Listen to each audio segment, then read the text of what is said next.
पापा के छपरिया चढ़ी मुर्गवा बोले रामा मुर्गा बोलिया सुहावन लागे रामा मुर्गा बोलिया सुहावन लागे रामा मुर्गा। पापा के छपरिया चढ़ी मुर्गवा बोले रामा मुर्गा बोलिया सुहावन लागे रामा मुर्गा बोलिया सुहावन लागे रामा मुर्गा। आजू से छपरिया पापा जुलुमवा हो तो रामा मुर्गा बोलिया वीराना हो तो रामा मुर्गा बोलिया वीराना हो तो रामा मुर्गा बोलिया वीराना हो तो रामा मुर्गा। पापा के बगिया बैठी कोयलिया बोले रामा कोयली बोलिया सुहावन लागे रामा कोयली बोलिया सुहावन लागे रामा कोयली बोलिया सुहावन लागे रामा कोयली बोलिया सुहावन लागे रामा कोयली। आजू से बगिया पापा जुलुमवा हो तो रामा कोयली बोलिया वीराना हो तो रामा कोयली बोलिया वीराना हो तो रामा कोयली।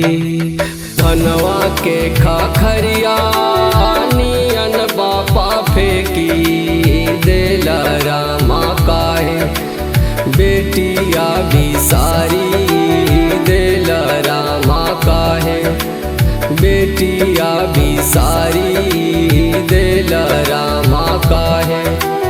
जलवा के मछड़िया नियन तारा पाई देला रामा काहे बेटिया दहाई देला रामा काहे बेटिया दहाई देला रामा काहे।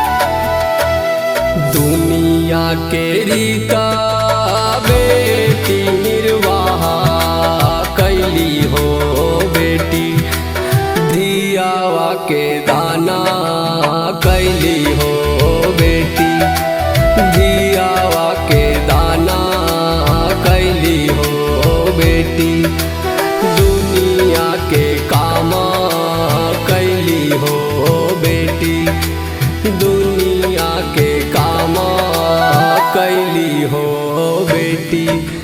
दुनिया के रीता पापा नाठी को लागो जी पापा बेटिए से भेदा काहे जी पापा बेटिए से भेदा काहे जी पापा। विधि के विधाना बेटी सहे पर तो गे बेटी प्रभु के बनावल हई गे बेटी प्रभु के बनावल हई गे बेटी दुनिया के रीता